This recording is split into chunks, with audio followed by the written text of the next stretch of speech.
Baik, Assalamualaikum warahmatullahi wabarakatuh. Yang terhormat Bapak Dr. Suito, SE, MSIAK, selaku dosen pengampu pada mata kuliah Accounting Theory. Perkenalkan, nama saya Fahmi Amran, saya mahasiswa semester 5, program studi akuntansi, Fakultas Ekonomi dan Bisnis, Universitas Khairun Ternate. Baik, pada kesempatan kali ini saya akan membahas materi mengenai agensi teori. Baik, langsung saja saya mulai penjelasannya. Agensi teori adalah salah satu teori yang banyak digunakan dalam kajian manajemen, keuangan, dan tata kelola perusahaan. Teori ini menggambarkan hubungan antara prinsipal, pemilik atau pemegang saham, dan agen atau manajemen atau pihak yang menjalankan perusahaan. Dalam konteks ini, prinsipal mempercayakan agen untuk membuat keputusan yang sesuai dengan kepentingan mereka. Namun, seringkali muncul konflik kepentingan antara kedua pihak yang dikenal sebagai agensi problem. Selanjutnya adalah dasar pemikiran agensi teori. Dasar dari agensi teori terletak pada asumsi bahwa manusia cenderung rasional dan berorientasi pada kepentingan pribadi. Prinsipal ingin memaksimalkan kekayaan mereka, sementara agen cenderung memaksimalkan keuntungan atau kenyamanan pribadi. Ketidaksamaan tujuan ini menciptakan risiko bahwa agen mungkin bertindak tidak sesuai dengan kepentingan prinsipal. Selanjutnya adalah agensi problem. Salah satu isu utama dalam agensi teori adalah adanya agensi problem. Masalah ini terjadi ketika agen membuat keputusan yang tidak sesuai dengan kepentingan prinsipal.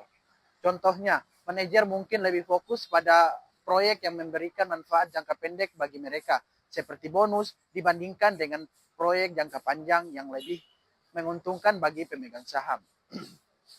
Selanjutnya adalah asimetri informasi. Agensi problem diperparah oleh adanya asimetri informasi, yaitu situasi di mana agen memiliki akses lebih besar terhadap informasi dibandingkan dengan prinsipal. Hal ini memungkinkan agen untuk mengambil keputusan yang sulit dikontrol oleh prinsipal. Misalnya, manajer dapat menyembunyikan dapat menyembunyikan informasi penting tentang kondisi keuangan perusahaan dari pemegang saham.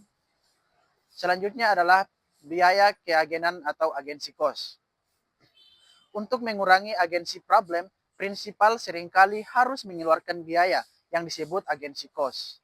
Biaya ini mencakup pengawasan langsung, kontrak insentif, atau mekanisme tata kelola lainnya untuk memastikan agensi bertindak sesuai dengan kepentingan prinsipal.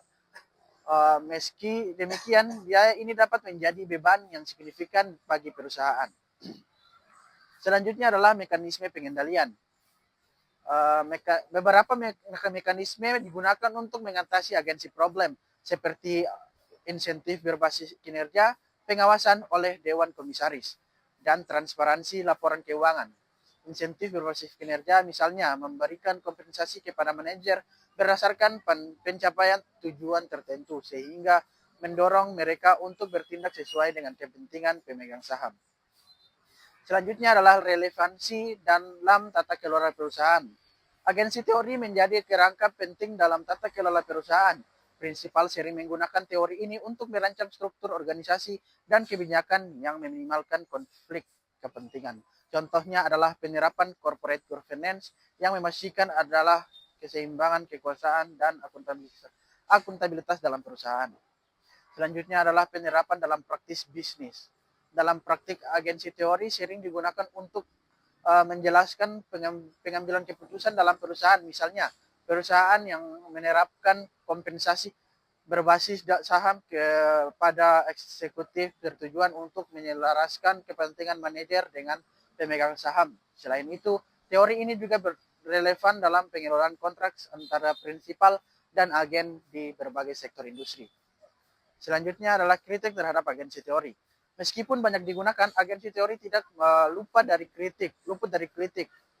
Beberapa ahli menyatakan bahwa teori ini terlalu berfokus pada konflik kepentingan dan mengabaikan aspek lain seperti kepercayaan dan kolaborasi antara prinsipal dan agen. Selain itu, asumsi bahwa manusia selalu rasional dan egois dianggap terlalu simplistis dalam memahami dinamika organisasi. Yang terakhir adalah kesimpulan. Agensi teori memberikan kerangka kerja yang kuat untuk memahami hubungan antara prinsipal dan agen, terutama dalam konteks tata kelola perusahaan, dengan mengidentifikasi potensi konflik kepentingan dan asimetri Informasi teori ini membantu organisasi merancang mekanisme untuk meminimalkan risiko dan meningkatkan akuntabilitas. Meski terdapat kritik, relevansi teori ini dalam dunia bisnis tetap signifikan, terutama dalam menciptakan struktur tata kelola yang efektif. Baik, itulah penjelasan materi saya mengenai agensi teori. Lebih dan kurangnya saya mohon maaf. Wabillahi taufiq wal hidayah. Wassalamualaikum warahmatullahi wabarakatuh.